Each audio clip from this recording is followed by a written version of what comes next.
പ്രിയമുള്ളവരെ, ഈ പീഡാനുഭവ വാര ധ്യാനത്തിൻ്റെ 4-ാം ദിവസത്തിലേക്ക് നിങ്ങളെല്ലാവരെയും ഹൃദയപൂർവ്വം സ്വാഗതം ചെയ്യുകയാണ്. ഈ ധ്യാന ദിവസം നമുക്കറിയാം, പീഡാനുഭവ വാരത്തിൻ്റെ ഏറ്റവും പ്രധാനപ്പെട്ട ദിനങ്ങളിലേക്കുള്ള പ്രവേശികയായ പെസഹ വ്യാഴത്തിലാണ് ഈ ധ്യാനത്തിൻ്റെ 4-ാം ദിവസത്തിൽ നാം എത്തി നിൽക്കുക. പെസഹ വ്യാഴം എന്ന് പറയുന്നത് വളരെ ഹൃദ്യമായ ഒരു ആധ്യാത്മിക അനുഭവം നമുക്ക് പ്രദാനം ചെയ്യുന്നു. വീടുകളിൽ പ്രത്യേകതരം അപ്പമുണ്ടാക്കി അതിനെ ഓർത്ത് കൊച്ചുങ്ങൾ മുതൽ വലിയവർ വരെയും ഈശോയുടെ പീഡാസഹനത്തെക്കുറിച്ചുള്ള ചിന്തകൾ കൊണ്ട് മനസ്സിനെ നിറയ്ക്കുകയും അപ്പം മുറിക്കുന്ന സമയത്ത് ഈശോയുടെ പീഡാനുഭവ ചരിത്രവും പാനയും ഒക്കെ വായിക്കുകയും ചെയ്യുന്ന പതിവ് നമുക്കുണ്ട്. അതുകൊണ്ട് ഈ പെസഹ വ്യാഴം എന്നുള്ള ആ ഒരു ദിവ്യമായ ചിന്ത നമ്മുടെ മനസ്സിൽ കൊണ്ടു നടക്കുമ്പോൾ നമുക്കറിയാം, ഇതിൻ്റെ ഇംഗ്ലീഷ് പദം മോണ്ടി തേഴ്സ്ഡേ എന്നാണ്. മോണ്ടി എന്നുള്ളത് ലത്തീൻ പദത്തിൽ നിന്ന് വരുന്നതാണ്. അതിൻ്റെ അർത്ഥം ഉടമ്പടി, കൽപ്പന എന്നൊക്കെയാണ്. യഥാർത്ഥത്തിൽ ഈശോ വളരെ സുപ്രധാനമായ 2 കൽപ്പനകൾ നൽകുന്ന ദിനമായതുകൊണ്ടാണ് ഈ വ്യാഴാഴ്ചയ്ക്ക് കൽപ്പനകളുടെ വ്യാഴം എന്ന പേര് വന്നു. മോണ്ടി തേഴ്സ്ഡേ എന്ന പേര് വരാനുള്ള കാരണം അതാണ്. സുപ്രധാനമായ 2 കൽപ്പനകൾ നമുക്കറിയാം. ഒന്ന്, ഈശോ പരിശുദ്ധ കുർബാന സ്ഥാപിച്ചിട്ട് പരിശുദ്ധ കുർബാന ലോകത്തിൻ്റെ അവസാനത്തോളം പരികർമ്മം ചെയ്യാനുള്ള കൽപ്പന. ഞാൻ ഈ ചെയ്തത് നിങ്ങൾ എൻ്റെ നാമത്തിൽ ഒരുമിച്ച് കൂടുമ്പോൾ എൻ്റെ ഓർമ്മയ്ക്കായി ചെയ്യും. അതാണ് ഒരു വലിയ കൽപ്പനയാണ്. ആ കൽപ്പനയാണ് പരിശുദ്ധ കുർബാനയായി ഇന്ന് സഭ ആചരിക്കുന്നത് എന്ന് നമുക്കറിയാം. 2ാമത്തെ കൽപ്പന ഈശോ പറഞ്ഞത് ഇതാണ്: ഞാൻ നിങ്ങളെ സ്നേഹിച്ചതുപോലെ നിങ്ങളും പരസ്പരം സ്നേഹിക്കണം എന്ന് ഈശോ പഠിപ്പിക്കുന്നു. അതൊരു കൽപ്പനയായിട്ടാണ് ഈശോ നൽകുക. നിങ്ങളുടെ സ്നേഹം കണ്ടിട്ട് നിങ്ങൾ എൻ്റെ ശിഷ്യരാണെന്ന് അറിയണം എന്ന് ഈശോ നിർബന്ധ ബുദ്ധിയുടെ നിലപാടെടുക്കുകയും ചെയ്യുന്നുണ്ട്.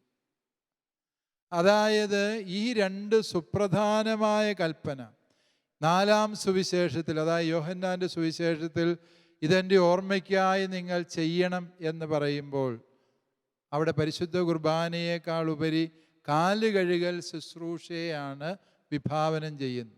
അതും കൂടി പരിഗണിച്ച് കഴിഞ്ഞാൽ നമുക്കറിയാം 3 കൽപ്പനകളുണ്ട്. നിങ്ങൾ അപരൻ്റെ പാദങ്ങളോളം താഴുന്ന ശുശ്രൂഷയുടെ മനസ്സുള്ളവരാകണം, പരിശുദ്ധ കുർബാന അർപ്പിക്കണം, പരസ്പരം സ്നേഹിക്കണം. ഈ 3 കൽപ്പനകളെ ചേർത്ത് നിർത്തിയാൽ എനിക്ക് തോന്നുന്നു ഈ പീഡാനുഭവവാരത്തിൻ്റെ മാത്രമല്ല, ഈശോ എന്തിനു വേണ്ടി പാടുപീഡകൾ സഹിച്ചു എന്നുള്ളതിൻ്റെ മുഴുവനും അർത്ഥം നമുക്ക് മനസ്സിലാകുന്നുണ്ട് എന്നുള്ളത് സത്യമാണ്. ഈശോ കാല് കഴുകുന്നതിൻ്റെ അർത്ഥം നമുക്കറിയാവുന്നതാണ്. സെഹിയോൻ ശാലയിലേക്കുള്ള യാത്രക്കിടയിൽ ശിഷ്യന്മാർ വഴിയിൽ ഉടനീളം തർക്കിച്ചുകൊണ്ടിരിക്കുകയായിരുന്നു എന്നാണ് വചനം പറയുക. കാരണം എന്തിനാ അവർ തർക്കിച്ചത്? തങ്ങളിൽ വലിയവൻ ആരാണ് എന്ന് കണ്ടെത്താൻ വേണ്ടിയുള്ള തർക്കമാണ്. എന്തിനാ ആ പ്രത്യേക സമയത്ത് അതിനെക്കുറിച്ച് തർക്കിച്ചത് എന്ന് ചോദിച്ചാൽ, തങ്ങളിൽ ചെറിയവൻ ഒരു വലിയ ഉത്തരവാദിത്വം ചെയ്യാനുണ്ട് സെഹിയോൻ ശാലയിൽ ചെല്ലുമ്പോൾ. അതെന്താ? ഗുരുവിൻ്റെ പാദം കഴുകേണ്ടത് അവൻ്റെ പണിയാണ്. അതുകൊണ്ട് 12 പേരും തമ്മിൽ തർക്കിക്കുക. ഞാൻ നിന്നേക്കാളും വലിയവനാണ്, അതുകൊണ്ട് കാല് കഴുകേണ്ട ആൾ ഞാനല്ല, നീയാണ്. അവൻ പറയുന്നത് എന്താണ്? ഞാൻ നിങ്ങൾ ആരെയെക്കാളും ശ്രേഷ്ഠനാണ്, ഞാനല്ല കാല് കഴുകേണ്ടത്. എല്ലാവരും കാല് കഴുകാതിരിക്കാൻ, ഗുരുവിൻ്റെ കാല് കഴുകാതിരിക്കാനുള്ള കാരണങ്ങൾ കണ്ടുപിടിക്കാൻ വേണ്ടിയാണ് തങ്ങളിൽ വലിയവൻ ആരാണ് എന്ന് തർക്കിക്കുന്നത്. സെഹിയോൻ ശാലയുടെ പടിവാതിൽക്കലെത്തിയ ഈശോ ഒരു നിമിഷം നിന്നിട്ടുണ്ടാവും, ശിഷ്യരിൽ ആരാണ് തൻ്റെ കാല് കഴുകുന്നത് എന്നറിയാൻ വേണ്ടി. ഒരാൾ പോലും തിരിഞ്ഞു നോക്കാതെ കുതിച്ചു പാഞ്ഞ് സെഹിയോൻ ശാലയിലെ ഭക്ഷണമേശയിൽ ഉപവിഷ്ടരാകുമ്പോൾ ഈശോയുടെ മനസ്സ് വേദനിച്ചു. കാരണം താൻ നാളിതുവരെയും തൻ്റെ ശിഷ്യരെ പഠിപ്പിക്കാൻ ആഗ്രഹിച്ച സുവിശേഷത്തിൻ്റെ പാഠങ്ങൾ അവർക്കിനിയും മനസ്സിലായില്ലല്ലോ എന്ന ദുഃഖമാണ് ഈശോയെ അപ്രകാരം ഒരു പ്രവൃത്തി ശിഷ്യർക്ക് മുമ്പിൽ പ്രകടമാക്കാൻ പ്രേരിപ്പിക്കുന്നു. ഈശോ തീന്മേശയിലിരുന്ന ശിഷ്യരുടെ പക്കലേക്ക് കടന്നു ചെല്ലുകയാണ്. കടന്നു ചെന്നിട്ട് അവൻ തൻ്റെ മേലങ്കി മാറ്റിവെച്ച് ഒരു തൂവാലയെടുത്ത് അരയിൽ ചുറ്റി ശിഷ്യന്മാരുടെ കാല് കഴുകാൻ വേണ്ടി ശ്രമിക്കുകയാണ്. ഓരോരുത്തരുടെയും കാല് അവൻ കഴുകി തുടച്ച് ചുംബിച്ചു എന്നാണ് പറയുന്നത്. കാല് കഴുകുന്നത് വീടുകളിൽ തന്നെ പലരുടെയും കാലുകൾ പരസ്പരം കഴുകുന്ന പതിവുണ്ടായിരുന്നു. മൂത്തവരുടെ കാല് ഇളയവർ കഴുകുക, അപ്പൻ്റെ കാല് മക്കൾ കഴുകുക, ഭർത്താവിൻ്റെ കാല് ഭാര്യ കഴുകുക തുടങ്ങിയ നടപടിക്രമങ്ങൾ യഹൂദരുടെ ഇടയിൽ സാധാരണമായിരുന്നു. അതിനകത്ത് അതിശയോക്തിയൊന്നുമില്ല. അതേസമയം കാലിൽ വെള്ളം ഒഴിച്ചു കൊടുക്കുക, അതാണ് കാല് കഴുകൽ എന്ന് പറയുമ്പോൾ ഉദ്ദേശിക്കുക. ആ കാല് അവർ തന്മാമളിൽ കാല് കൂട്ടി ഒരച്ച് കാല് കഴുകുന്നു. അതാണ് സാധാരണഗതിയിൽ കാല് കഴുകൽ. അടിമകൾ മാത്രമാണ് കാല് ഒരച്ച് കഴുകി അത് തുടച്ച് വൃത്തിയാക്കുന്നത്. അടിമകൾ കാല് കഴുകാൻ സഹായിക്കുമ്പോൾ മാത്രമേ അങ്ങനെ ചെയ്യാറുള്ളൂ. ഈശോ ചെയ്യുന്നത് ഒരു കുടുംബാംഗത്തിൻ്റെ ശുശ്രൂഷയല്ല, ഒരടിമയുടെ ശുശ്രൂഷയാണ്. ഒരു കുടുംബാംഗത്തിൻ്റെ ശുശ്രൂഷ ചെയ്താൽ മതിയായിരുന്നു. ശിഷ്യന്മാർ അവിടെ വാതിൽക്കൽ വെച്ചിരിക്കുന്ന കിണ്ടിയിലെ വെള്ളമെടുത്ത് ഈശോയുടെ കാലിൽ ഒഴിച്ചാൽ മതി, ബാക്കി കാല് ഈശോ തന്നെ കഴുകി കയറി വരുമായിരുന്നു. പക്ഷേ ഈശോ ശിഷ്യരുടെ അടുക്കൽ ചെയ്യുന്നതല്ല, ഒരടിമയുടെ പ്രവൃത്തിയാണ് അവൻ ചെയ്യുന്നത്. അവൻ ചെന്ന് കാല് കഴുകി തുടച്ച് അവിടെ ചുംബിച്ച് ശിഷ്യരോടുള്ള തൻ്റെ സ്നേഹം വെളിപ്പെടുത്തുക. ഈശോ ഒഴിച്ചത് പച്ചവെള്ളമാണെങ്കിലും ശിഷ്യന്മാർക്ക് അത് ചൂടുവെള്ളം വീണ അനുഭവം ഉണ്ടായിട്ടുണ്ടാകും. അതുകൊണ്ടാണ് പത്രോസ് അവരെ തടയുന്നതും തിരുത്താൻ ശ്രമിക്കുന്നതും എന്ന് നമുക്കറിയാം. പക്ഷേ ഈശോ 12 പേരുടെയും കാലുകൾ കഴുകി തുടച്ച് ചുംബിച്ച ശേഷം വന്ന് മേലങ്കി എടുത്ത് ധരിച്ച് തൻ്റെ പീഠത്തിൽ ഉപവിഷ്ടനായി എന്നാണ്. സഭാപിതാവായ വിശുദ്ധ അഗസ്തീൻ ഇതിനെ വിശദീകരിക്കുന്നത് മനുഷ്യാവതാര രഹസ്യമായിട്ടാണ്. ഈശോ തൻ്റെ മേലങ്കി എടുത്ത് മാറ്റി എന്ന് പറയുമ്പോൾ അദ്ദേഹം പറയുന്നു, സ്വർഗത്തിൻ്റെ മഹിമ പ്രതാപങ്ങൾക്ക് ഉടയവനായിരുന്ന ദൈവപുത്രൻ തൻ്റെ മഹത്വം എടുത്ത് മാറ്റിവെച്ച് എന്നിട്ട് അരയിൽ ഒരു തൂവാല ചുറ്റി എന്ന് പറഞ്ഞാൽ ദാസനായി മനുഷ്യനായി അവതരിച്ച് വന്നു. വീണ്ടും അവിടുന്ന് കാല് കഴുകി. അത് ഈശോയുടെ പരസ്യ ജീവിതത്തെയാണ് സൂചിപ്പിക്കുന്നത്. പരസ്യ ജീവിതത്തെ ഈശോ ശുശ്രൂഷയുടെ ജീവിതമായിട്ടാണ് നയിച്ചത് എന്നുള്ളതിനാൽ അവിടുന്ന് പരസ്യ ജീവിതത്തിലൂടെ കുരിശ് മരണത്തിലൂടെ ശിഷ്യരുടെ പാദം കഴുകി ചുംബിച്ച് ശുശ്രൂഷയുടെ ഏറ്റവും എളിയ പ്രവൃത്തി പൂർത്തിയാക്കി. എന്നിട്ട് അവിടുന്ന് വീണ്ടും തൻ്റെ മേലങ്കി ധരിക്കുന്നു. അത് അവിടുത്തെ ഉത്ഥാനത്തെയാണ് സൂചിപ്പിക്കുന്നത് എങ്കിൽ അവിടുന്ന് പീഠത്തിൽ ഉപവിഷ്ടനായത് പിതാവിൻ്റെ വലതുഭാഗത്തുള്ള നിത്യമായ സിംഹാസനാരോഹണത്തെയാണ് എന്ന് വിശുദ്ധ അഗസ്റ്റിൻ വ്യാഖ്യാനിക്കുന്നുണ്ട്. അതായത് ഈ പെസഹ വ്യാഴാഴ്ച ഈശോ ചെയ്തത് കേവലം കാല് കഴുകുന്ന ഒരു പ്രവൃത്തി മാത്രമല്ല, ഈശോയുടെ മനുഷ്യാവതാര രഹസ്യം മുഴുവനായും അവിടെ അനാവരണം ചെയ്യുകയായിരുന്നു എന്നാണ് ഈ സഭാപിതാവ് പഠിപ്പിക്കുന്നത്.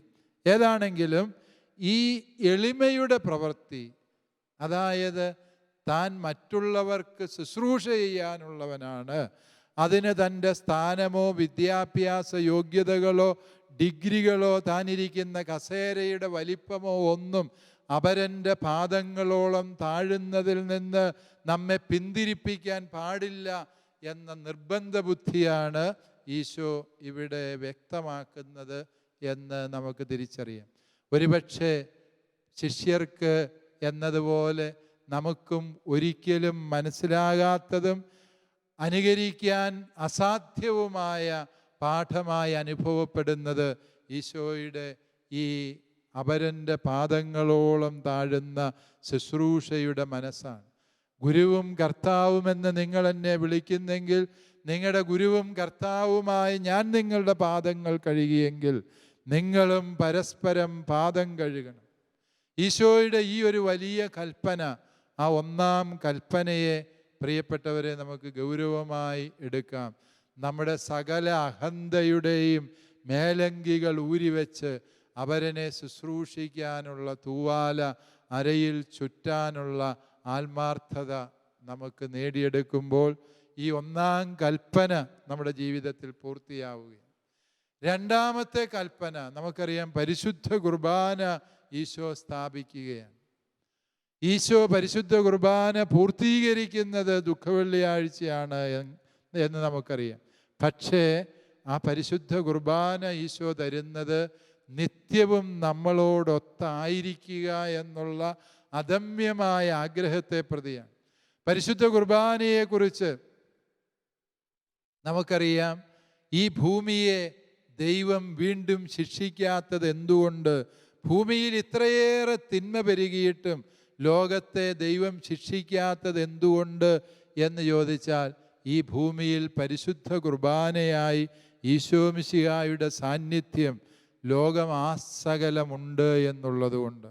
പ്രിയപ്പെട്ടവരെ, ഈ ഭൂമി പുണ്യപ്പെട്ട ഭൂമിയാകുന്നത്, പിതാവായ ദൈവത്തിന് ഏറ്റവും പ്രീതികരമായ ഭൂമിയാകുന്നത്, ഉൽപ്പത്തി പുസ്തകം 6-ാം അധ്യായത്തിലെ ദൈവത്തിൻ്റെ സങ്കടം ആവർത്തിക്കപ്പെടാതിരിക്കുന്നത്, അതായത് മനുഷ്യൻ്റെ തിന്മ പെരുകി മനുഷ്യൻ്റെ ഹൃദയത്തിൽ ദുഷ്ടത മാത്രമാണ് എന്നറിഞ്ഞു മനുഷ്യനെ സൃഷ്ടിച്ചതിനെ ഓർത്ത് ദൈവമായ കർത്താവ് സങ്കടപ്പെട്ടു, അവിടുന്ന് ഭൂമിയെ നശിപ്പിക്കാൻ തീരുമാനിച്ചു എന്ന് ഉൽപ്പത്തി പുസ്തകത്തിൽ നാം വായിക്കുന്നുണ്ട്. നമുക്കറിയാം, ഉൽപ്പത്തി ഗ്രന്ഥകാരൻ്റെ കാലത്തെന്നതിനേക്കാൾ ഉപരിയായി തിന്മ ഈ ഭൂമിയിൽ പെരുകിയിട്ടും ദൈവം ഈ ഭൂമിയെ നശിപ്പിക്കാതിരിക്കുന്നുവെങ്കിൽ അതിന് ഒരേ ഒരു കാരണമേ ഉള്ളൂ. ഈ ഭൂമിയുടെ ഓരോ മുക്കിലും മൂലയിലും പരിശുദ്ധ സക്രാരിയിൽ പരിശുദ്ധ കുർബാനയായി ദൈവപുത്രൻ ഇരിക്കുന്നു എന്നതുകൊണ്ട് തന്നെ ഈ ഭൂമി മുഴുവനും ഒരു ദേവാലയമായി മാറി ഈ ഭൂമി മുഴുവനും ദൈവപുത്രൻ്റെ വാസഗേഹമായി തീർന്നു. അതിനാൽ പിതാവായ ദൈവത്തിന് ഈ ഭൂമിയെ സ്നേഹിക്കാതിരിക്കാനാവാത്ത വിധം ഈ ഭൂമി സ്വർഗത്തിന് പ്രിയപ്പെട്ട സ്ഥാനമായി മാറി എന്ന് നമ്മൾ തിരിച്ചറിയണം. പ്രിയപ്പെട്ടവരെ, പരിശുദ്ധ കുർബാന എന്ന ഈ ദിവ്യാത്ഭുതത്തെ ആർക്കാണ് മനസ്സിലാക്കാൻ കഴിഞ്ഞിട്ടുള്ളത് എന്ന് ചോദിച്ചാൽ, കർത്താവിൻ്റെ മാലാഖമാർക്കല്ലാതെ ഏതെങ്കിലും മനുഷ്യ വ്യക്തിക്ക് പരിശുദ്ധ കുർബാനയുടെ ശരിയായ അർത്ഥം മനസ്സിലാക്കാൻ കഴിയുമോ എന്നത് സംശയകരമാണ്.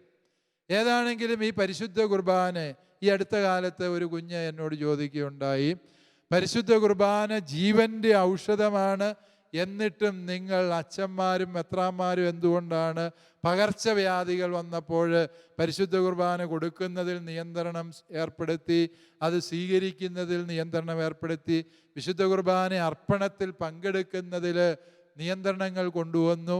നിങ്ങൾക്ക് വിശ്വാസം ഇല്ലാത്തത് കൊണ്ടല്ലേ നിങ്ങൾ ഇങ്ങനത്തെ നിയമങ്ങൾ കൊണ്ടുവന്നത്? മറിച്ച് മറ്റേതൊരു കാലത്തേക്കാളും കൂടുതൽ പരിശുദ്ധ കുർബാനയെ നമ്മൾ സ്നേഹിക്കുകയും ആരാധിക്കുകയും അതിൽ പങ്കുചേരുകയും ചെയ്യേണ്ട സമയമല്ലേ ഇത് എന്ന് ഒരു ചെറുപ്പക്കാരൻ എന്നോട് ചോദിച്ചത്. അത് എനിക്ക് തോന്നുന്നു അത് വളരെ അർത്ഥമുള്ള ഒരു ചോദ്യവും ഈ കാലഘട്ടത്തിൽ പ്രസക്തമായൊരു ചോദ്യമായതുകൊണ്ടാണ് പരിശുദ്ധ കുർബാനയുടെ ദിവ്യമായ സ്മരണ നമ്മൾ കൊണ്ടാടുന്ന ഈ നിമിഷത്തിൽ അതിൻ്റെ ഉത്തരം കൂടി ഇവിടെ പറയാമെന്ന് ഞാൻ വിചാരിക്കും. കാരണം നമുക്കറിയാം, പരിശുദ്ധ കുർബാനയിലുള്ള വിശ്വാസം അത് സഭയുടെ ശക്തിയാണ്. ലോകത്ത് പകർച്ചവ്യാധികൾ വന്നപ്പോൾ പരിശുദ്ധ കുർബാന സ്വീകരിച്ച ക്രിസ്ത്യാനികളാണ് ഇറങ്ങി സർവർക്കും ശുശ്രൂഷകൾ ചെയ്തത് എന്നത് സഭയുടെ ചരിത്രത്തിൽ നാം വായിക്കുന്നതാണ്. 2-ാം നൂറ്റാണ്ടിലുണ്ടായ അന്റോണിയൻ പ്ലേഗിൽ 10,000 മരിച്ചു വീണപ്പോൾ ക്രിസ്ത്യാനികളാണ് പരിശുദ്ധ കുർബാനയെ സ്വീകരിച്ചതിൻ്റെ ശക്തിയിൽ ലോകത്തിറങ്ങിപ്പോയി അവരെ ശുശ്രൂഷിച്ചത്. വിശുദ്ധ സിപ്രിയാൻ്റെ രചനകളിൽ നമ്മൾ വായിക്കുന്ന വലിയൊരു മഹാമാരിയുണ്ട്. പ്ലേഗ് ബാധിച്ച 3-ാം നൂറ്റാണ്ടിലും ക്രൈസ്തവർ ഇപ്രകാരം വലിയ ശുശ്രൂഷകൾ ചെയ്യുന്നത്. 16-ാം നൂറ്റാണ്ടിൽ വലിയ മഹാമാരി യൂറോപ്പിനെ ബാധിച്ചപ്പോൾ ക്രിസ്ത്യാനികൾ പരിശുദ്ധ കുർബാന എഴുന്നള്ളിച്ച് നടന്ന് ആ മഹാമാരിയെ പ്രതിരോധിച്ചതിൻ്റെ ചരിത്രം നമ്മൾ വായിക്കുന്നുണ്ട്. ഇതെല്ലാം വായിച്ചുകൊണ്ടാണ് ആ ചെറുപ്പക്കാരൻ എന്നോട് ഈ ചോദ്യം ഉന്നയിച്ചത്. പ്രിയപ്പെട്ടവരെ, പരിശുദ്ധ കുർബാനയെ നമ്മുടെ വിശ്വാസത്തിൻ്റെ കേന്ദ്രവും ജീവൻ്റെ ഔഷധവുമായി നാം കരുതുകയും വിശ്വസിക്കുകയും ചെയ്യും. പക്ഷേ ആ വിശ്വാസം നാം ഹൃദയത്തിൽ സൂക്ഷിക്കുമ്പോൾ തന്നെ മനസ്സിലാക്കുക, നാം ജീവിക്കുന്നത് പരിശുദ്ധ കുർബാനയുടെ ഈ ദിവ്യമായ ശക്തിയിൽ വിശ്വാസമില്ലാത്ത ഇതര മനുഷ്യരുടെ ഇടയിലാണ്. അതുകൊണ്ട് തന്നെ അവരുടെ ആശങ്കകളെയും അവരുടെ സംശയങ്ങളെയും നാം ഗൗരവമായി പരിഗണിച്ചേ പറ്റൂ. നാം ക്രൈസ്തവർ പരിശുദ്ധ കുർബാന സ്വീകരിച്ച് പള്ളിയിൽ തന്നെ കഴിയുന്നവരാണ് എങ്കിൽ ഒരു നിയന്ത്രണത്തിൻ്റെയും ആവശ്യമുണ്ടായിരുന്നില്ല. പക്ഷേ പരിശുദ്ധ കുർബാനയിൽ പങ്കുചേരുന്ന നമ്മൾ തുടർന്ന് ഇറങ്ങിച്ചെന്ന് ജീവിക്കുന്നത് ഇവിടുത്തെ പൊതുസമൂഹത്തിലാണ്. അതുകൊണ്ട് തന്നെ പൊതുസമൂഹം പങ്കുവയ്ക്കുന്ന ആശങ്കകളെ ഗൗരവമായി എടുക്കാൻ നാം ഓരോരുത്തരും നിർബന്ധിതരാണ്. അത് ഒരിക്കലും ഒരു തെറ്റായ പ്രവൃത്തിയോ വിശ്വാസമില്ലാത്ത പ്രവൃത്തിയുമായി അതിനെ ദുർവ്യാഖ്യാനം ചെയ്യേണ്ട കാര്യമില്ല എന്നാണ് എനിക്ക് നിങ്ങളോട് പറയാനുള്ളത്. മറിച്ച് ഈ പൊതുസമൂഹത്തിലെ പരിശുദ്ധ കുർബാനയിൽ വിശ്വാസമില്ലാത്തവരുടെ ആശങ്കകൾ അവരുടെ ഇടയിൽ ജീവിക്കുന്ന നാം പങ്കുവയ്ക്കുകയും അത് സ്വീകരിക്കുകയും ചെയ്യേണ്ടതുണ്ട്. അതുകൊണ്ടാണ് സഭാ നേതൃത്വം ഇപ്രകാരം പൊതുസമൂഹത്തിൻ്റെ ആശങ്കകളെ കണക്കിലെടുത്തുകൊണ്ടുള്ള നിർദ്ദേശങ്ങൾ പങ്കുവയ്ക്കുന്നത് എന്ന് മനസ്സിലാക്കുക. സീസറിനുള്ളത് സീസറിനും ദൈവത്തിനുള്ളത് ദൈവത്തിനും കൊടുക്കണമെന്ന് ഈശോ പറഞ്ഞില്ലേ? പലപ്പോഴും ഈ മഹാമാരികളെ പ്രതിരോധിക്കുമ്പോൾ ഈശോ പറഞ്ഞ സുവർണ നിയമമാണ് എൻ്റെ മനസ്സിലേക്ക് ഓടിയെത്തുക. മത്തായിയുടെ സുവിശേഷം 7-ാം അധ്യായം 12-ാം തിരുവചനത്തിൽ ഈശോ പറഞ്ഞു വയ്ക്കുന്നുണ്ടല്ലോ, മറ്റുള്ളവർ നിങ്ങളോട് എങ്ങനെ പെരുമാറണമെന്ന് നിങ്ങൾ ആഗ്രഹിക്കുന്നുവോ അതുപോലെ നിങ്ങൾ അവരോട് പെരുമാറുക. മറ്റുള്ളവർ രോഗബാധ ഒരു വിധത്തിലും നമുക്ക് കൊണ്ടുവന്ന് തരാതിരിക്കാൻ വേണ്ടി നമ്മൾ ആഗ്രഹിക്കുന്നുണ്ട്. ഏതെങ്കിലും തരത്തിലുള്ള രോഗസാഹചര്യങ്ങളുള്ളവർ നമ്മളുമായി സമ്പർക്കത്തിൽ വരരുത് എന്നും മറ്റെല്ലാ മനുഷ്യരും രോഗബാധയെ പ്രതിരോധിക്കുന്ന നിർദ്ദേശങ്ങൾ നടപ്പിലാക്കണമെന്നും നമ്മൾ ആഗ്രഹിക്കുന്നുണ്ട്. ഈശോ പറയുക, മറ്റുള്ളവർ എങ്ങനെ പെരുമാറണമെന്ന് നിങ്ങൾ ആഗ്രഹിക്കുന്നുവോ അതുപോലെ നിങ്ങൾ അവരോടും പെരുമാറണം എന്ന് പറയുക. അതായത് മറ്റുള്ളവരുടെ ആശങ്കകളെ നമ്മൾ വിശ്വാസി സമൂഹവും ഗൗരവമായിട്ടെടുക്കണം.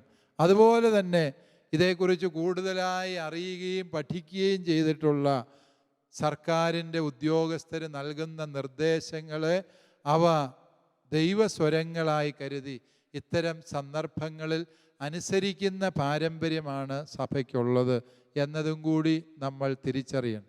അതുപോലെ തന്നെ ഇതൊന്നും എന്നെ ബാധിക്കുകയില്ല എന്ന ചിന്തയോടെ സർവ്വനിർദ്ദേശങ്ങളും കാറ്റിൽ പറത്തി നടക്കുന്നവർ ആത്മഹത്യാപരമായ നീക്കമാണ് നടത്തുന്നത്. ആത്മഹത്യ ക്രൈസ്തവ വിശ്വാസമനുസരിച്ച് തെറ്റാണ് എന്നുള്ള സത്യം കൂടി നമ്മൾ തിരിച്ചറിയണം. അതുകൊണ്ട് ഈ ഒരു സാഹചര്യത്തിൽ, മഹാമാരികളുടെ സന്ദർഭത്തിൽ നാം ഓരോരുത്തരും പരിശുദ്ധ കുർബാനയിലുള്ള വിശ്വാസം മുറുകെ പിടിക്കുകയും ഈ പരിശുദ്ധ കുർബാന ഈ ഭൂമിയിലെ എല്ലാ കോണുകളിലും സ്ഥാപിക്കപ്പെട്ടിട്ടുണ്ട് എന്നുള്ളതിനാൽ സത്യമായും ഈ ലോകത്തെ ദൈവം കൈവിടില്ല എന്ന ഉറച്ച വിശ്വാസത്തോടെ പരിശുദ്ധ കുർബാനയെ നമുക്ക് ആരാധിക്കാം. എപ്പോഴും നമ്മുടെ അധരങ്ങളിൽ ആ ദിവ്യകാരുണ്യ സ്തുതി ഉണ്ടായിരിക്കട്ടെ. നിത്യസ്തുതിക്ക് യോഗ്യമായ പരിശുദ്ധ പരമ ദിവ്യകാരുണ്യ ഈശോയ്ക്ക് എന്നേരവും ആരാധനയും സ്തുതിയും പുകഴ്ചയും ഉണ്ടായിരിക്കട്ടെ എന്ന് നമുക്ക് പ്രാർത്ഥിച്ചുകൊണ്ടിരിക്കാം. അതോടൊപ്പം ഈശോയുടെ അതിദാരുണമായ പീഡകളെ ഓർത്ത്, പിതാവേ, ഞങ്ങളോടും ലോകം മുഴുവനിലുമുള്ള പകർച്ചവ്യാധികൾക്ക് അധീനരായ ജനതയുടെയും മേൽ കരുണയായിരിക്കണമേ എന്ന് പ്രാർത്ഥിക്കാൻ ഈ പരിശുദ്ധ കുർബാനയുടെ വിചിന്തനം നമുക്കിടവരുത്തട്ടെ എന്ന് ഞാൻ ആശംസിക്കുകയാണ്. മൂന്നാമത്തെ കൽപ്പന ഈശോ നൽകുന്നത്, പ്രിയപ്പെട്ടവരെ, പരസ്പരം സ്നേഹിക്കാൻ. ഈശോയുടെ സ്നേഹത്തിന് അത്ഭുതകരമായൊരു പ്രത്യേകതയുണ്ട്. എന്താണ് ആ പ്രത്യേകത എന്ന് ചോദിച്ചാൽ, ഈശോയുടെ സ്നേഹം ക്ഷമിക്കുന്ന സ്നേഹം. എല്ലാവരും സ്നേഹിക്കുന്നത് പോലെ ഒരു സ്നേഹമല്ല. നിങ്ങൾ പരസ്പരം സ്നേഹിക്കാൻ ഈശോ പറഞ്ഞു, അതുകൊണ്ടാണ് ഞങ്ങൾ സ്നേഹിക്കുന്നത് എന്ന് പ്രണയിക്കുന്ന യുവജനങ്ങൾ പറയാറുണ്ട്. ഈശോ സ്നേഹിച്ചതുപോലെ അവർ സ്നേഹിക്കുന്നെങ്കിൽ നല്ല കാര്യം. പക്ഷെ ഈശോയുടെ സ്നേഹം നമ്മൾ കരുതുന്നതിനേക്കാളൊക്കെ എത്രയോ ഉദാത്തവും ശ്രേഷ്ഠവുമാണ് എന്ന് തിരിച്ചറിയണം. തൻ്റെ ഹൃദയം കുത്തിപ്പിളർന്ന പടയാളിയുടെ കണ്ണുകളിലേക്ക് ഈശോ ജീവൻ്റെ ഔഷധമൊഴുക്കി അവൻ്റെ കണ്ണ് സുഖപ്പെടുത്തി. ലുങ്കീനോസ് എന്ന് പറയുന്ന ഒരു പടയാളിയുടെ കണ്ണ് ഈശോ സൗഖ്യം കൊടുത്തു എന്ന് സഭാപാരമ്പര്യത്തിൽ നമ്മൾ വായിക്കുന്നുണ്ട്.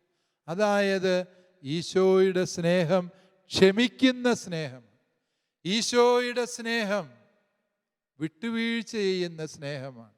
പ്രിയപ്പെട്ടവരെ, ഈ സ്നേഹത്തിൻ്റെ കൽപ്പന കർത്താവ് നൽകിയ ഈ ദിനത്തിൽ നമുക്ക് ആലോചിക്കാം. നാം ക്ഷമിക്കാതെ വെറുപ്പിൻ്റെ അന്തരീക്ഷത്തിൽ സൂക്ഷിച്ചിരിക്കുന്ന കുറേ ബന്ധങ്ങൾ നമ്മുടെ ഓരോരുത്തരുടെയും ജീവിതത്തിലുണ്ട്. അവരോട് സംസാരിക്കാൻ തന്നെ നമുക്ക് താല്പര്യമില്ല, അവരുടെ ഫോൺ കണ്ടാൽ എടുക്കാൻ നമുക്ക് മനസ്സില്ല, അവരെ ശല്യവും ബാധ്യതയുമായി ഒഴിവാക്കപ്പെടേണ്ട സാന്നിധ്യങ്ങളായി നമ്മൾ കരുതി വച്ചിരിക്കുന്ന കുറേ വ്യക്തികളൊക്കെയും നമ്മുടെ ജീവിതത്തിലുണ്ടാകാം.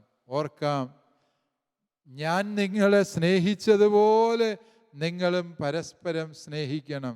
ഒറ്റുകാരനെ സ്നേഹിത എന്ന് വിളിച്ച് സ്നേഹിക്കുന്ന ഈശോയുടെ സ്നേഹം, പ്രിയപ്പെട്ടവരെ, നമ്മെയും തേടി വരണം.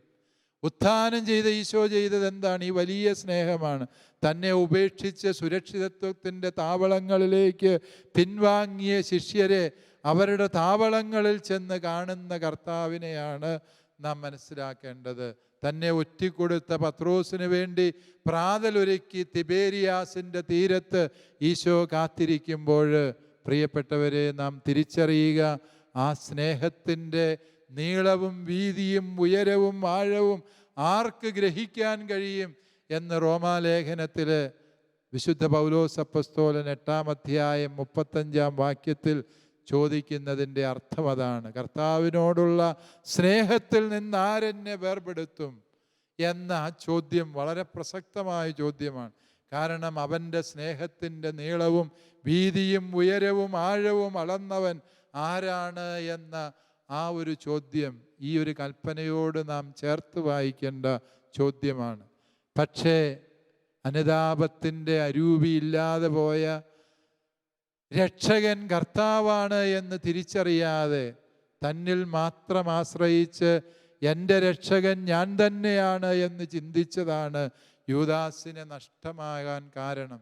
ഈശോ ഉത്ഥാനം ചെയ്ത ശേഷവും ഹൃദയം നുറുങ്ങി സങ്കടപ്പെട്ടത് യൂദാസിൻ്റെ നഷ്ടത്തെക്കുറിച്ച് മാത്രമായിരിക്കും എന്ന് നമുക്ക് ഹൃദയത്തിൽ ചിന്തിക്കാം. പ്രിയപ്പെട്ടവരെ, സ്വന്തം കഴിവിൽ മാത്രം ആശ്രയിച്ച് ദൈവത്തിങ്കലേക്ക് തിരിയാൻ മനസ്സ് കാണിക്കാതെ നാം വ്യാപരിക്കുന്ന നിമിഷങ്ങളിലൊക്കെയും നമ്മുടെ കർത്താവിൻ്റെ മനസ്സ് വേദനിക്കുന്നുണ്ട്.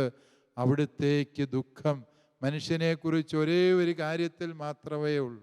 അവന് തെറ്റുപറ്റി എന്നുള്ളതിലല്ല, ആ തെറ്റിനെ ഓർത്ത് അഭിമാനിക്കുകയും ആ തെറ്റിൽ നിലനിൽക്കാൻ വേണ്ടി സർവാത്മന പരിശ്രമിക്കുകയും തെറ്റ് തിരുത്തണമെന്നാവശ്യപ്പെടുന്ന സകലരെയും പുച്ഛിക്കുകയും ചെയ്യുന്ന പുതിയ സംസ്കാരത്തെ ഓർത്ത് ഈശോ മിശിഹായ്ക്ക് വേദനയുണ്ട്. ദൈവം തെറ്റ് എന്ന് പറഞ്ഞതിനെയൊക്കെ ശരിയെന്ന് വിളിച്ചുകൊണ്ട് ഇന്ന് നമ്മൾ നടക്കുകയാണ്. വിവാഹമോചനം തെറ്റാണെന്ന് ദൈവം പറഞ്ഞു, അതുമാത്രമാണ് ശരി എന്ന് നമ്മൾ സ്ഥാപിക്കാൻ ശ്രമിക്കുന്നു. അതുപോലെ തന്നെ സ്വവർഗ അനുരാഗങ്ങൾ തെറ്റാണ് എന്ന് ദൈവം പറഞ്ഞു, അതിനകത്ത് ഒരു തെറ്റുമില്ല എന്ന് സ്ഥാപിക്കാൻ നാം വ്യഗ്രതപ്പെടുന്നു. വിവാഹത്തിന് മുമ്പുള്ള ലൈംഗികത തെറ്റാണ് എന്ന് ദൈവം പറഞ്ഞെങ്കിൽ അതിൽ ഒരു തെറ്റുമില്ല എന്ന് സ്ഥാപിക്കാൻ അതിനെ പ്രോത്സാഹിപ്പിക്കുന്ന സംസ്കാരം നാം കൊണ്ടുവരുന്നു. പ്രതികാരം തെറ്റെന്ന് ദൈവം പറഞ്ഞെങ്കിൽ പ്രതികാരം ചെയ്യാത്തവൻ വിഡ്ഢി എന്ന് പുതിയ സംസ്കാരം നമ്മെ പഠിപ്പിക്കുമ്പോൾ, പ്രിയപ്പെട്ടവരെ, നമ്മുടെ കർത്താവിൻ്റെ കുരിശുമരണത്തെ അർത്ഥമില്ലാത്തതാക്കി തീർക്കുന്നത് സ്നേഹിക്കാൻ മനസ്സില്ലാത്ത ഹൃദയങ്ങളാണ് എന്ന് നമുക്ക് തിരിച്ചറിയാം. അതുകൊണ്ട് ഈ മൂന്നാമത്തെ കൽപ്പനയുടെ ആഴമേറിയ അർത്ഥം ഗ്രഹിക്കാൻ നമുക്ക് ബോധപൂർവം പരിശ്രമിക്കാം. ഈ 3 കൽപ്പനകളിലൂടെ ദൈവമായ കർത്താവ് ഈ പീഡാനുഭവത്തിൻ്റെ മാത്രമല്ല ക്രിസ്തീയ ജീവിതത്തിൻ്റെ തന്നെ മുഴുവനും അർത്ഥമാണ് നമുക്ക് വെളിപ്പെടുത്തി തരുന്നത്. അപരൻ്റെ പാദങ്ങളോളം താഴുന്ന എളിമയുടെ ശുശ്രൂഷാ മനോഭാവം, പരിശുദ്ധ കുർബാനയെ ജീവൻ്റെ ഔഷധമായി കരുതി സ്നേഹിക്കാനും ആരാധിക്കാനുമുള്ള മനസ്സ്, വീണ്ടും ഈശോ സ്നേഹിച്ചതുപോലെ ക്ഷമയുടെ സ്നേഹം, വിട്ടുവീഴ്ചയുടെ, വ്യവസ്ഥകളില്ലാത്ത സ്നേഹം അനുവർത്തിക്കാൻ നമുക്ക് ആത്മാർത്ഥമായി പരിശ്രമിക്കാം. പീഡാനുഭവ വാരത്തിൻ്റെ എല്ലാ പുണ്യങ്ങളും കൊണ്ട് ദൈവമായ കർത്താവ് നമ്മെ ഓരോരുത്തരെയും നിറയ്ക്കട്ടെ എന്ന പ്രാർത്ഥനയോടെ, കുരിശിൽ മരിച്ച ഈശോ നമ്മുടെ രക്ഷകനും നാഥനുമാണ് എന്ന വിശ്വാസമേറ്റു പറഞ്ഞുകൊണ്ട് നമുക്കായി ഉത്ഥാനം ചെയ്ത നമ്മുടെ കർത്താവ് ഈശോ മിശിഹ നമ്മുടെ വിശ്വാസത്തിൻ്റെ അഭിമാനമാണ്. അവനിലാണ് നമ്മുടെ പ്രത്യാശ എന്ന തിരിച്ചറിവോടെ നമുക്ക് ജീവിക്കാം. ദൈവം നമ്മെ എല്ലാവരെയും അനുഗ്രഹിക്കട്ടെ. ഈശോയ്ക്ക് സ്തുതി.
കാരം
ആരാധന നിനക്കാരാധന എന്റെ ജീവനായി തീരുന്ന സ്നേഹമേ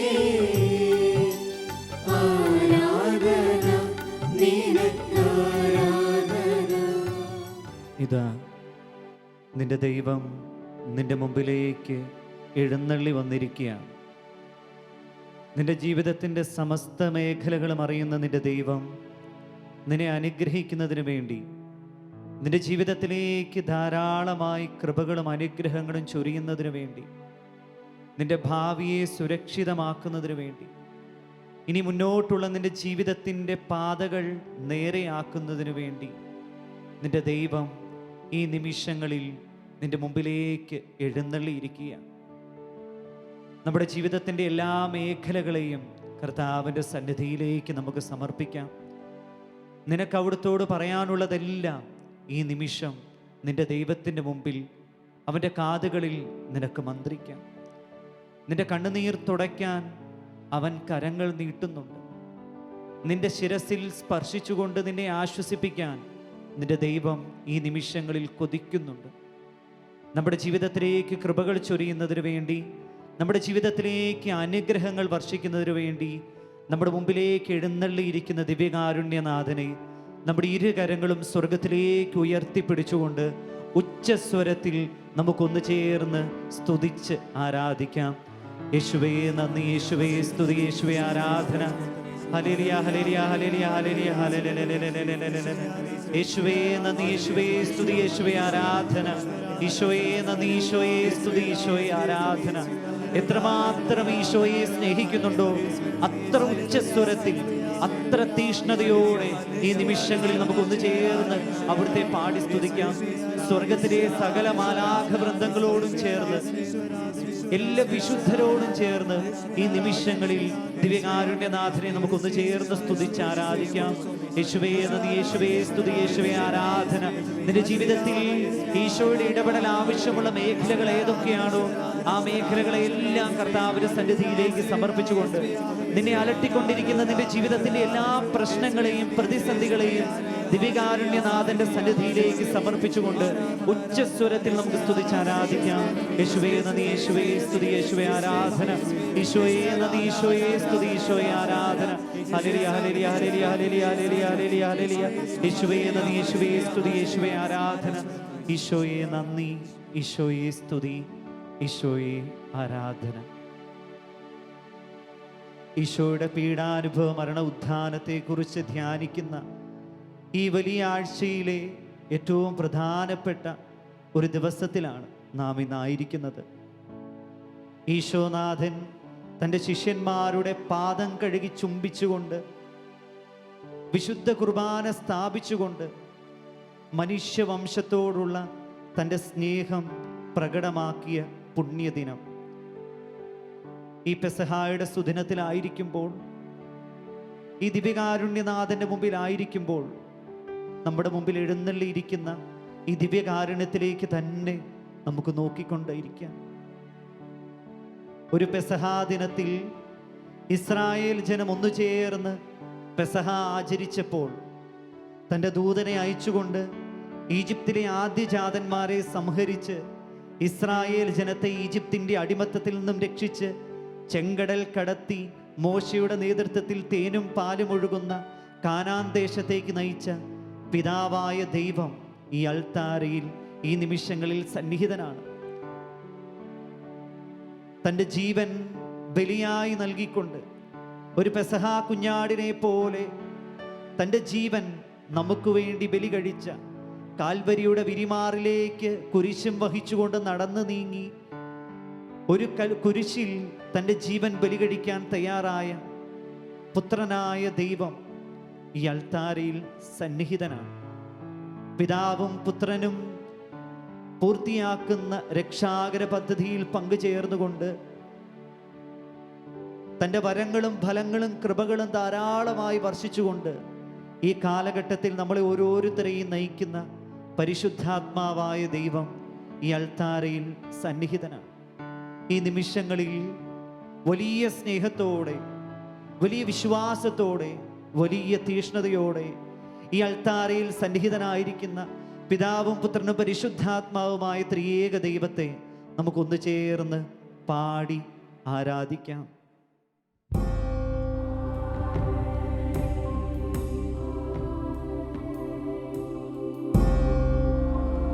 പിതാവായ ദൈവമേ, ഞാൻ അങ്ങേ ആരാധിക്കുന്നു. പുത്രനായ ദൈവമേ, ഞാൻ അങ്ങേ ആരാധിക്കുന്നു. കൃപകളും വരങ്ങളും ചൊരിഞ്ഞ് എന്നെ അനുദിനം നയിക്കുന്ന പരിശുദ്ധാത്മാവായ ദൈവമേ, ഈ നിമിഷങ്ങളിൽ ഞാൻ അങ്ങേ ആരാധിക്കുന്നു. വലിയ ആഗ്രഹത്തോടെ, വലിയ സ്നേഹത്തോടെ നമുക്ക് ഈ ഗാനത്തിന്റെ ഈരടികൾ ഏറ്റുപാടി ത്രിയേക ദൈവത്തെ ആരാധിക്കാം.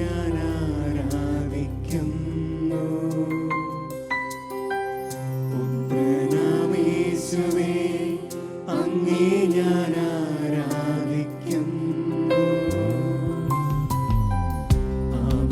പിതാവേ, അങ്ങേ ഞാൻ ആരാധിക്കുന്നു. പുത്രനാമേശുവേ, അങ്ങേ ഞാൻ ആരാധിക്കുന്നു.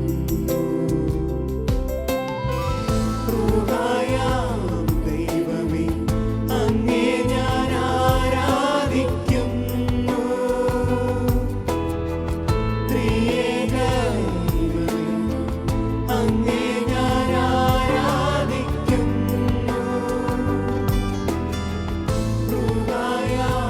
ദൈവമേ, അങ്ങേ ഞാൻ ആരാധിക്കുന്നു. ത്രിയേക ദൈവമേ, അങ്ങേ ഞാൻ ആരാധിക്കുന്നു.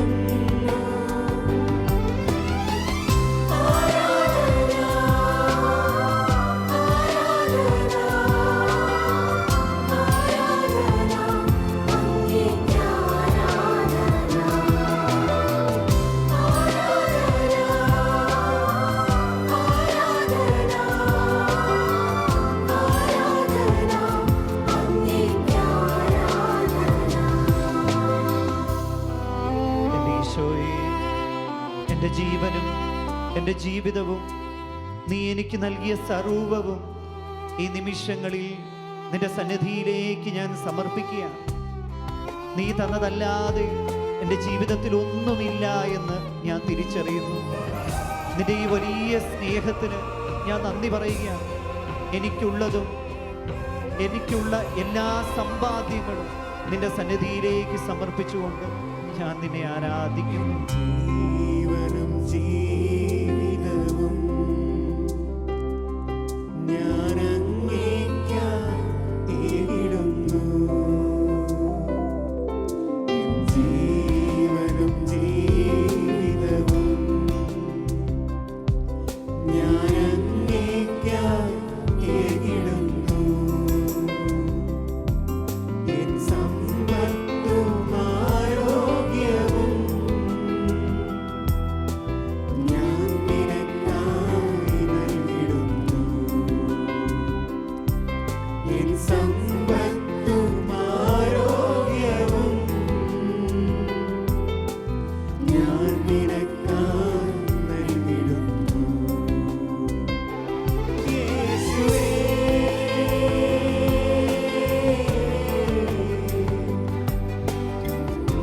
എന്നും നിന്നേതു മാത്രം ആരാധന, ആരാധന, ആരാധന, അങ്ങേയ്ക്ക് ആരാധന. നമ്മളോട് ചേർന്ന് ഈ ഈരടികളേറ്റ് ആരാധന, ആരാധന, ആരാധന, അങ്ങേയ്ക്ക് ആരാധന. എൻ്റെ ഈശോയെ, എൻ്റെ മുന്നോട്ടുള്ള ജീവിതത്തിൽ നിന്റെ സഹായം കൂടാതെ ഒരു ദിവസം പോലും മുന്നോട്ട് പോകാൻ എനിക്കാവില്ല എന്ന് ഞാൻ തിരിച്ചറിയുന്നു. ഈശോയെ, നിന്റെ ആത്മാവിനെ എൻ്റെ ജീവിതത്തിലേക്ക് വർഷിക്കണമേ. നിന്റെ ആത്മാവിൻ്റെ വരദാന ഫലങ്ങൾ കൊണ്ട് നിറഞ്ഞ് ആത്മാക്കളെ നേടാൻ വേണ്ട കൃപാവരം നീ എനിക്ക് നൽകണമേ. നിന്റെ ആത്മാവിൻ്റെ ചൈതന്യം എൻ്റെ ജീവിതത്തിൽ നിന്ന് നഷ്ടപ്പെട്ടു പോകാൻ നീ അനുവദിക്കരുതേ എന്ന് നമുക്കൊന്ന് ചേർന്ന് പാടി പ്രാർത്ഥിക്കാം.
വിശുദ്ധ കുർബാന സ്ഥാപിച്ച ഈ ദിനത്തിൽ വിശുദ്ധ കുർബാനയുടെ മുമ്പിൽ ആരാധനയ്ക്ക് വേണ്ടി നമ്മൾ മുട്ടുകൾ മടക്കുമ്പോൾ ഈ വിശുദ്ധ കുർബാനയുടെ അർത്ഥം നമ്മുടെ ഓരോരുത്തരുടെയും ഹൃദയങ്ങളിലേക്ക് ധ്യാന വിഷയമായി നമുക്ക് കൊണ്ടുവരാം. അന്ത്യത്താഴവേളയിൽ തൻ്റെ ശിഷ്യന്മാരുടെ പാദങ്ങൾ കഴുകിക്കൊണ്ട് എളിമയുടെ മാതൃക കാണിച്ചു കൊടുത്തതിന് ശേഷമാണ് ഈശോനാഥൻ അപ്പമെടുത്ത് വാഴ്ത്തി അവർക്ക് നൽകിക്കൊണ്ട് വിശുദ്ധ കുർബാന സ്ഥാപിക്കുന്നത്. എളിമയുടെ മനോഭാവമുള്ളവർക്ക് മാത്രമേ ദിവ്യകാരുണ്യമാകാൻ സാധിക്കുകയുള്ളൂ. എളിമയുടെ മനോഭാവമുള്ളവർക്ക് മാത്രമേ വിശുദ്ധ കുർബാനയുടെ മുമ്പിൽ മുട്ടുകൾ മടക്കി അവിടുത്തെ ആരാധിക്കാൻ സാധിക്കുകയുള്ളൂ. ഈ വിശുദ്ധ കുർബാനയുടെ ദിവ്യകാരുണ്യത്തിൻ്റെ മനോഭാവത്തോടെ ഈ ആരാധനയുടെ നിമിഷങ്ങളിൽ നമുക്കായിരിക്കാം. ഈശോ കാണിച്ചു തന്ന എളിമയുടെ മാതൃകയെ പിഞ്ചെന്നുകൊണ്ട് എളിയ മനോഭാവത്തോടെ ഈ ദിവ്യകാരുണ്യത്തിന് മുമ്പിലായിരുന്നു കൊണ്ട് നമുക്ക് അവിടുത്തെ ആരാധിക്കാം. പെസഹാ ദിനം ഈശോ വിശുദ്ധ കുർബാന സ്ഥാപിക്കുകയും അതോടൊപ്പം തന്നെ വിശുദ്ധ കുർബാനയാകാൻ ശിഷ്യന്മാരെ പഠിപ്പിക്കുകയും ചെയ്യുകയാണ്. നമുക്കറിയാം, അപ്പമാണ് ശരീരത്തിൽ വളർച്ചയ്ക്ക് കാരണമായി തീരുന്നത്. അപ്പം നമ്മുടെ ശരീരത്തിലേക്ക് കടന്നു ചെല്ലുമ്പോൾ നമ്മുടെ ശരീരത്തിൻ്റെ വളർച്ചയ്ക്ക് അത് കാരണമായി തീരുന്നു. ഈ അപ്പത്തെയാണ് ഈശോ തൻ്റെ ശരീരമാക്കി മാറ്റുന്നത്. പ്രിയമുള്ളവരെ, നാം ഓരോരുത്തരും ഈശോയെ പോലെ മറ്റൊരു ദിവ്യ കാരുണ്യമാകാൻ വിളിക്കപ്പെട്ടവരാണ്. നമ്മുടെ ഓരോരുത്തരുടെയും ദൗത്യവും ഈ ദിവ്യകാരുണ്യത്തിൻ്റെ, ഈ അപ്പത്തിൻ്റെ ദൗത്യം തന്നെയാണ്. മറ്റുള്ളവരെ വളർത്തുക, മറ്റുള്ളവരുടെ വളർച്ചയ്ക്ക് കാരണമായി തീരുക. ദിവ്യകാരുണ്യത്തിൻ്റെ സന്നിധിയിൽ ഈ നിമിഷങ്ങളിലായിരിക്കുമ്പോൾ എൻ്റെ ജീവിതം മറ്റുള്ളവരുടെ ജീവിതത്തിൽ വളർച്ചയ്ക്കാണോ തളർച്ചയ്ക്കാണോ കാരണമാകുന്നത് എന്ന് നമുക്ക് ആത്മശോധന ചെയ്യാം.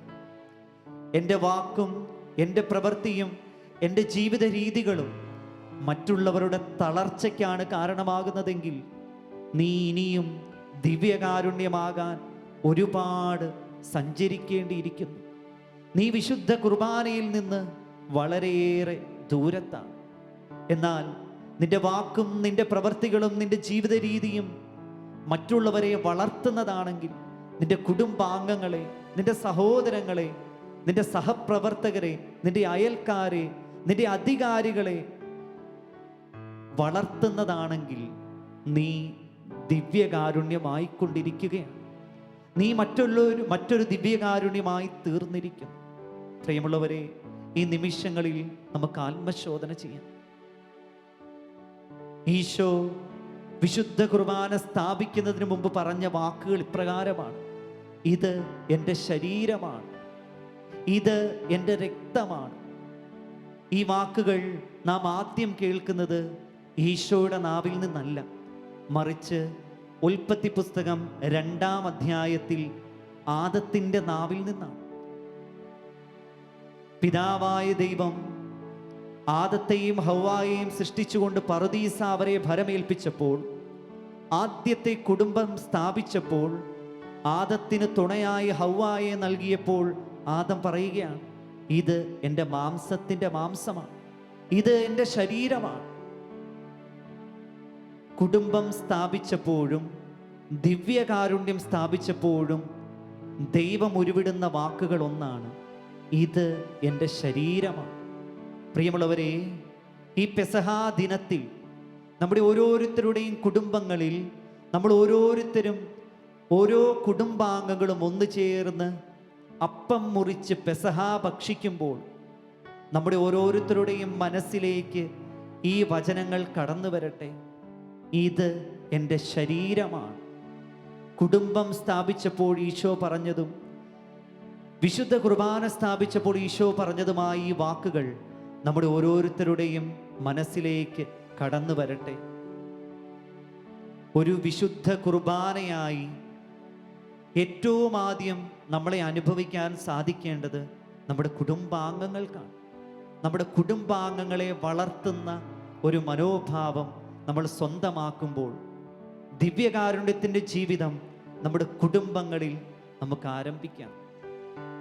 ഒരിക്കൽ കൂടി നമ്മുടെ ജീവിതത്തിൻ്റെ എല്ലാ മേഖലകളെയും, നമ്മുടെ ഓരോരുത്തരുടെയും കുടുംബങ്ങളെയും കുടുംബാംഗങ്ങളെയും, നമ്മുടെ കുടുംബത്തിൻ്റെ എല്ലാ നിയോഗങ്ങളെയും സ്വപ്നങ്ങളെയും ആഗ്രഹങ്ങളെയും പ്രതീക്ഷകളെയും എല്ലാം ഈ ദിവ്യകാരുണ്യത്തിൻ്റെ സന്നിധിയിലേക്ക് സമർപ്പിച്ചുകൊണ്ട് അവിടുത്തെ ആശീർവാദം സ്വീകരിക്കുന്നതിന് വേണ്ടി നമുക്ക് മുട്ടിന്മേലായിരിക്കാം. നിയമാവർത്തന പുസ്തകം 4-ാം അധ്യായം 7-ാം വാക്യത്തിൽ നാം വായിക്കുന്നുണ്ട്: നാം വിളിച്ചപേക്ഷിക്കുമ്പോഴൊക്കെ നമ്മുടെ ദൈവമായ കർത്താവ് നമുക്ക് സമീപസ്ഥനായിരിക്കുന്നത് പോലെ ദൈവം ഇത്ര അടുത്തുള്ള വേറെ ഏത് ശ്രേഷ്ഠ ജനതയാണുള്ളത്. പുറപ്പാട് പുസ്തകം 20-ാം അധ്യായം 23-ാം വാക്യത്തിൽ നാം വായിക്കുന്നു: എൻ്റെ നാമം അനുസ്മരിക്കാൻ ഞാൻ ഇടവരുത്തുന്നിടത്ത് നിങ്ങളുടെ ഇടയിലേക്ക് ഞാൻ ഇറങ്ങി വന്ന് നിങ്ങളെ അനുഗ്രഹിക്കും. പ്രിയമുള്ളവരെ, ഈ നിമിഷങ്ങളിൽ നമ്മൾ കർത്താവിൻ്റെ നാമം അനുസ്മരിക്കുകയായിരുന്നു. നമുക്ക് ഉറച്ചു വിശ്വസിക്കാം, ഈ നിമിഷങ്ങളിൽ ഈശോനാഥൻ നമ്മുടെ ഇടയിലേക്ക് ഇറങ്ങി വന്ന് തൻ്റെ കരം നീട്ടി നമ്മൾ ഓരോരുത്തരെയും അനുഗ്രഹിക്കും, നമ്മുടെ ഓരോരുത്തരുടെയും ജീവിതങ്ങളെ പവിത്രമാക്കും. മുട്ടിന്മേലായിരുന്നു കൊണ്ട് ശിരസ് നമിച്ച് നമുക്കൊന്നു ചേർന്ന് അവിടുത്തെ ആശീർവാദം സ്വീകരിക്കാം.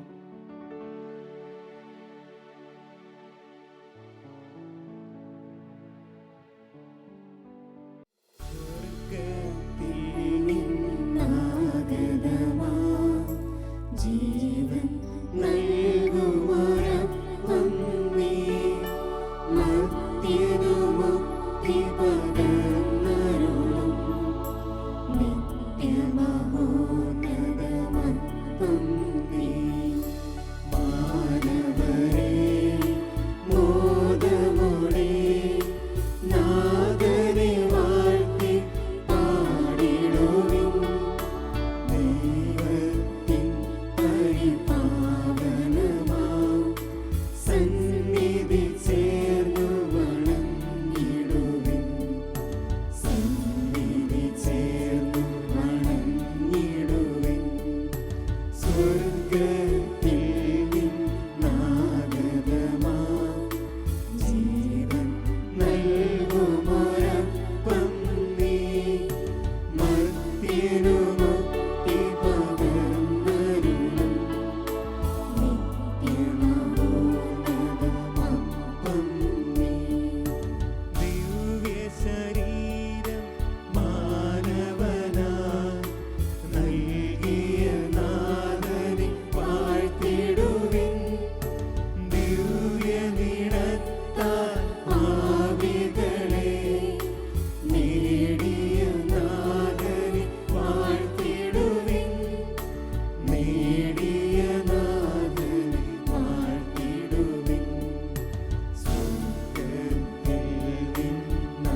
പരിശുദ്ധ ശരീരത്താലും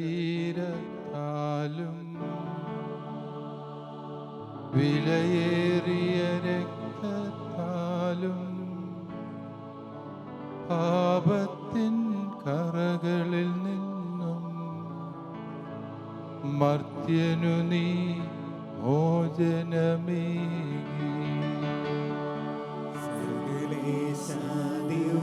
കടാക്ഷം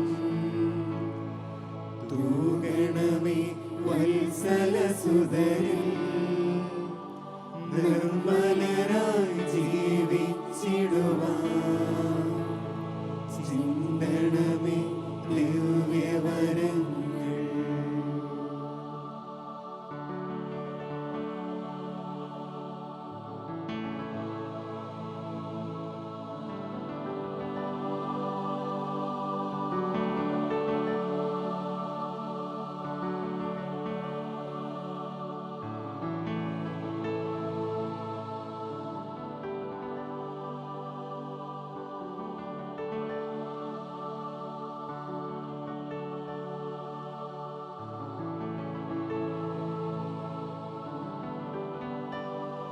പരിശുദ്ധ പരമ